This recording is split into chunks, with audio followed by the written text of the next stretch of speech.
nasa incubator ngayon. Mm. 7 months. 7 months. Ayun nga guys, yung pinoproblema nila.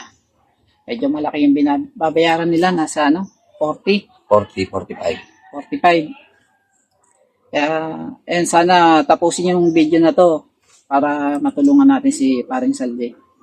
Hindi man sa financial, tapusin nyo lang po itong video na to para medyo kumita naman at may bigay kay Paring Saldi. So guys, kasama ko nga pala si Paring Saldi.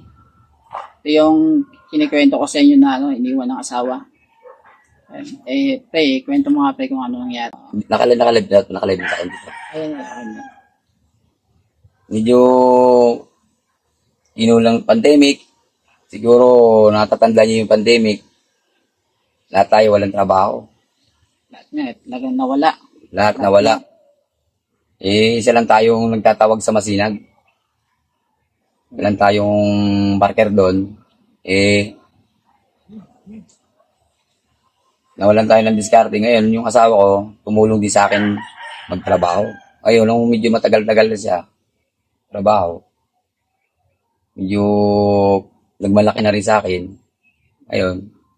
Siyempre, nag-aaway kami sa financial, sa kung ano na yung mga inaano niya sa akin. Siyempre, hindi mawawala sa atin yung mainit ng ulo natin. Isa, nakapapanakit tayo. Siyempre Pero isang beses mo lang naman nasaktan. isang beses ko lang nasaktan niya. Sa hita. Dinundang pa agad. Dinamdam niya agad. Nilayasan ngayon nila ako. Siguro Merkulis yun. Akala ko uuwi pa sila. Inaabot ko muna ng mga ilang araw. Hindi ko muna sila hinahanap. Hanggat buwan na. Buwan na yung lumipas. Buwan na lumipas, hindi pa rin sila umuwi. Mukhat-mukhatan ko, nandito lang pala sa may mahabang parang. Dito? Mahabang parang dito? Marikina? Dito sa, Angono? Angono. Layo na. Nakakuha siya ng amo niyang pulis doon. Yun, doon niya inuupa yung anak kong 3. Nung nakahuli ko uli sila ng December yun Nakahuli ko sila ng December, umuwi uli sila rito sa akin. Nagkaroon na naman uli kami ng pagtatalo. Sa pera na naman. Sa pera na naman. Ngayon, nakapasok ako sa Santa Lucia. Construction, plumbing kami doon sa taas, yung bagong ginagawa sa Santa Lucia. Di ngayon, akala ko uwi na sila dito kasi may trabaho na ako. Yung pala, amot-mukatan ko, nasa Dumaguete na sila. Uwi na ng probinsya. Di ngayon, sama ng loob ko, para akong gusto kong tumalun doon sa building kasi nga, yung asawa ko ron, may namanhikan ng iba. Nag-asawa na rin pala. Nag-asawa na sila ng iba doon. Siyempre, nagpapadala pa rin ako sa kanila doon. Siguro, anong buwan ngayon, pre? Ngayon, November 1 kami siguro, tinapat niya ako na may papakasal na raw sa kanya ron. Dinamdam ko ngayon, parang gusto ko tumalon sa building. Sa 23 palapag sa Santa Lucia. Naggagawa kami doon sa ibabaw. Ngayon, inawat ako ng mga kasama ko doon, yung leadman namin. Sabi sa akin, pre, huwag mong dalhin dito yung problema mo. Kung mong dibdibin niya, marami ka pang makikita dyan. Saka huwag mong sayangin yung buhay mo, sabi sa akin gano'n. Siyempre, sa loob ko na hindi ko para tuwing uwi ako ng bahay, giniba ako ngayon yung bahay namin sa baba. Ayun, mamaya papakita ko sa inyo yung bahay niya na giniba. Giniba ako yung bahay ko sa baba. Gumawa ako dito sa Santo na maliit na kubo-kubo lang para hindi ko sila naaalala.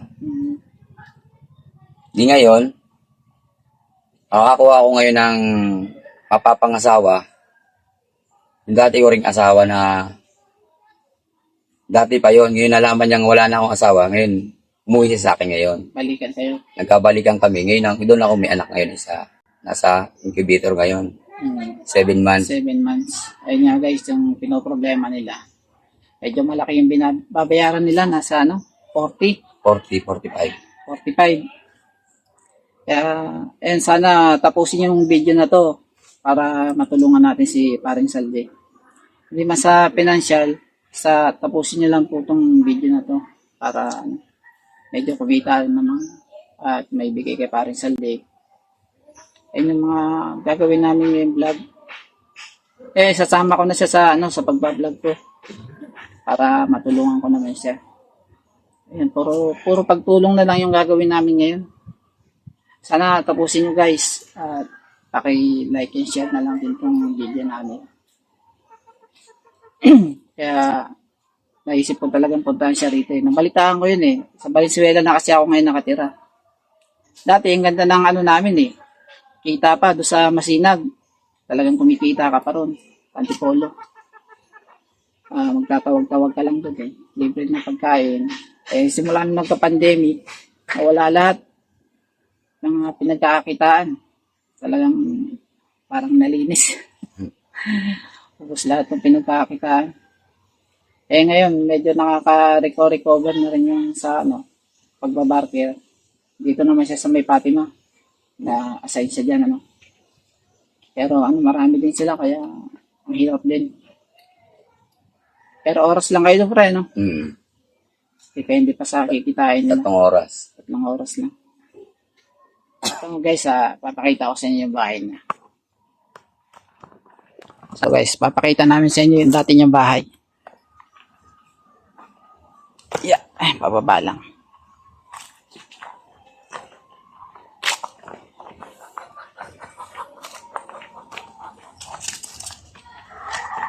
May mga alaga pa rito. Kaninong alaga yan, pre, mga yan? Jennifer. Andiyan pa pala si Jennifer, Ito mga guys, yung dati niyang bahay. Ito. Ito pre. Ayan yung dati niyang bahay. Malaki to medyo malaki to sa bahay niya ngayon. Ayan yung CR mo. Natabunan na nga ng... Natabunan na, gumuho na, Gumuho na pa rin pala dito. Nung umulan na nakaraan. So, ito guys, yung dati niyang bahay yan. Giniba niya, sobrang depressed.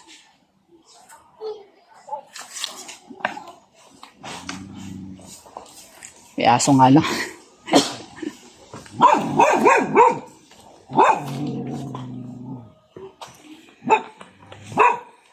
Gagawa pa rin namin sa pag-ano ni asawa ko saan. Papagawa niyo pa. Sapaw. Makalapit, baka kagatin tayo ng aso. Ito, tapos sa yung bahay niya ngayon, yan. Balik tayo doon sa bahay niya.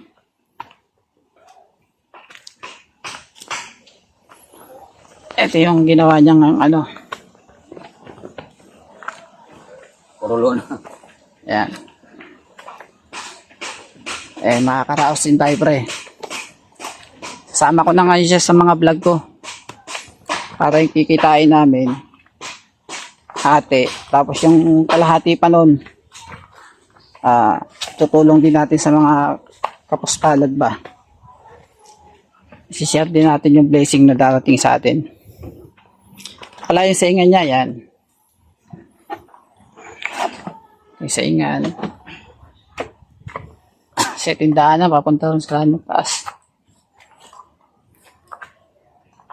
Puro bato. Ito yung pansamantala niyang bahay ngayon. Medyo talagang lang, kasi masikip.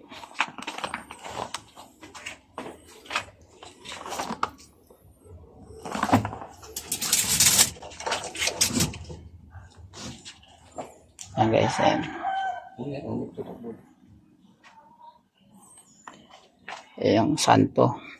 Dito siya nagdadasal tuwing gabi. Kasi ito yung kwarto niya. Talagang kakasya lang siya dito. Ayan. Umuwi na rin ba dito yung dating mo asawa? Umuwi na yun. Kaalis na kanina, natin ko kanina. Punta sa ospital. Pagka nakuha niyo na yung anak niyo, Mm. medyo 7 months Selan yan. Ito guys, yung niya, kwarto. Saingan din yan. Mm. Tinanggal ko na dyan. Tinanggal na dyan. Mm. Yung dati niya talaga, medyo malaki yun. May isang kwarto yun eh. Ngayon, ito may isang kwarto din naman. Ito yung sala. Medyo talagang kinakapos sila sa financial. Kaya sana matulungan nyo kaming ma-share tong video namin. Share yung video namin at pa-like na rin. Pakitapos na rin para ma-monetize ulit kami. Kasi yung video ko na demonetize eh. Yung channel ko pala. Gawa nung nagkasakit din ako. 5 buwan ako hindi nakalakad eh. Nag-upload ako ng mga hindi ko na may video. Kaya yun demonetize. Na-report ako. Kaya ngayon kailangan ko uling ma-monetize. Tuloy-tuloy na po yung natin. Yung pagbablog. Kaya ngayon lang ulit ako rito eh.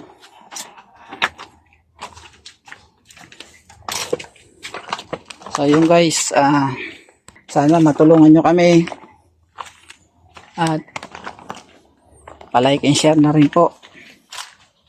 Like and share at subscribe na rin po ng channel namin. Paring Salde. 2 na kami ngayon yung may-ari ng channel na to. Sasama ko na siya sa lahat ng vlog ko. So yun guys, maraming salamat po sa inyo. Bye. God bless.